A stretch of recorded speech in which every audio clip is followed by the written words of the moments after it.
پیارے بچوں، السلام علیکم۔ امید ہے آپ سب خیریت سے ہوں گے۔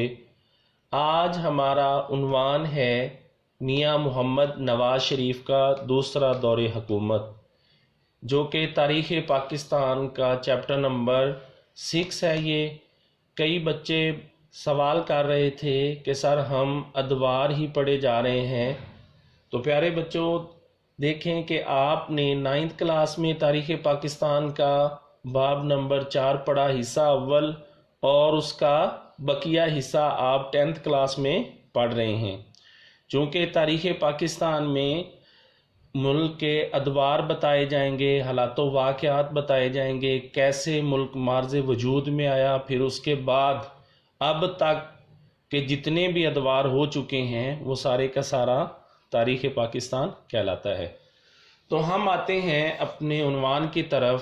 میاں محمد نواز شریف 1997 میں دوبارہ وزیر اعظم بنے۔ آپ کا یہ دور فروری 1997 عیسوی تا اکتوبر 1999 عیسوی تک رہا۔ اس دور کے نمایاں پہلو درج ذیل ہیں۔ نمبر 1، جسٹس سجاد علی شاہ اور فاروق احمد خان لغاری کا استعفیٰ۔ نمبر 2، جسٹس ریٹائرڈ رفیق تارڑ کا بطور صدر پاکستان۔ نمبر 3، قرض اتارو ملک سنوارو۔ نمبر 4، غیر ممالک میں مقیم پاکستانیوں کو پاکستان میں ووٹ کا حق۔ نمبر 5، فلور کراسنگ پر پابندی۔ اس کی ڈیٹیل ہم اس بعد میں پڑھیں گے۔ نمبر 6، 1998 کی مردم شماری۔ تو سب سے پہلے ہم پڑھیں گے جسٹس سجاد علی شاہ اور فاروق احمد خان لغاری کا استعفیٰ۔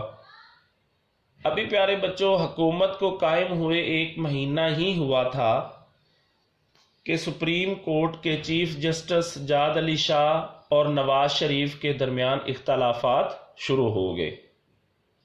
پھر فوج کی مداخلت کے بعد کچھ عرصہ بعد چیف جسٹس سجاد علی شاہ اپنے منصب سے مستعفی ہو گئے۔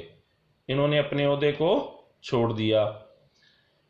اس کے بعد صدر پاکستان فاروق احمد خان لغاری نے بھی صدارت سے استعفیٰ دے دیا۔ یعنی جسٹس سجاد علی شاہ جب اپنے فرضم منصب سے ہٹے تو فاروق احمد خان لغاری نے بھی صدر پاکستان کے عہدے سے استعفیٰ دے دیا۔ نمبر 2 پہ ہم دیکھیں گے جسٹس ریٹائرڈ رفیق تارڑ کا بطور صدر پاکستان انتخاب۔ دسمبر 1997 کے صدارتی انتخابات میں جسٹس ریٹائرڈ رفیق تارڑ نے پیپلز پارٹی کے آفتاب شعبان میرانی کے مقابلے میں انتخاب جیتا اور صدر پاکستان بنے۔ میاں محمد نواز شریف کے دور حکومت میں تیسرا ان کا جو کارنامہ ہے وہ ہے قرض اتارو ملک سنوارو۔ یہ آپ کا بہت اہم کارنامہ ہے۔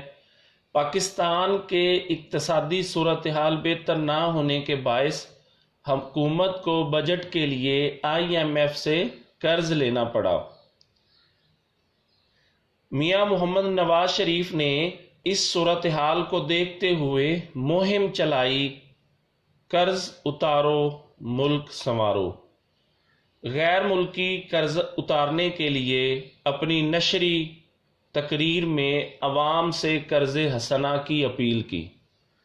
جب میاں محمد نواز شریف نے اپنی نشری تقریر جو نشر کی جائے اس میں عوام سے اپیل کی قرض حسنہ کی اور یہ نعرہ لگایا قرض اتارو ملک سنوارو، اس کا فائدہ یہ ہوا کہ بھاری رقم قومی خزانے میں جمع کروائیں۔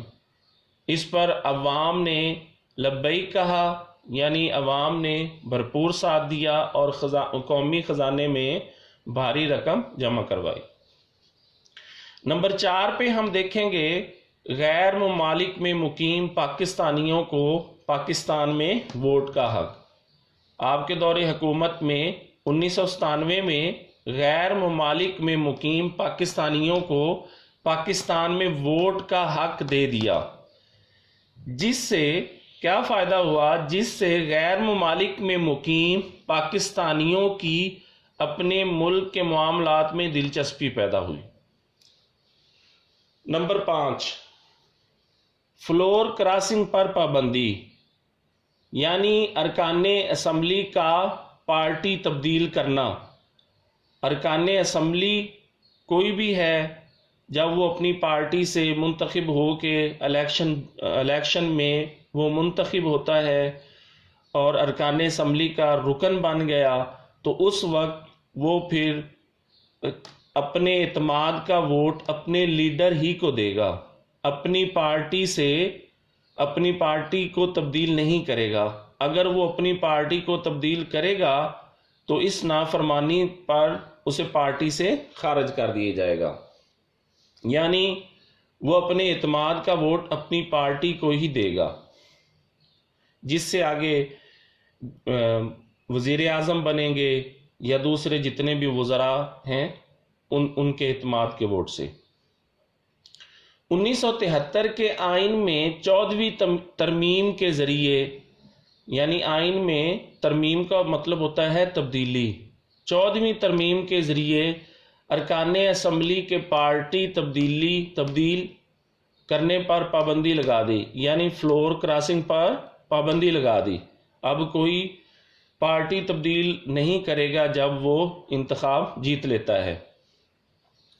اس ترمیم کے ذریعے پابند کر دیا گیا اس کو کہ اپنے لیڈر کو ہی اعتماد کا ووٹ دے، نافرمانی کی صورت میں پارٹی سے خارج کر دیا جائے گا۔ نمبر 6 پہ دیکھیں گے 1998 کی مردم شماری۔ 1998 کی مردم شماری کروائی گئی، جس کے تحت ملک کی آبادی 13 کروڑ سے بھی زائد تھی۔ تو یہ بچوں آپ کا دوسرا دور حکومت کا حصہ اول تھا، حصہ دوم ہم نیکسٹ سبق میں پڑھیں گے۔ تو جو آپ کا آج عنوان پڑھایا گیا ہے وہ آپ نے لکھنا بھی ہے اور یاد بھی کرنا ہے۔ اللہ تعالی ہم سب کا حامی و ناصر۔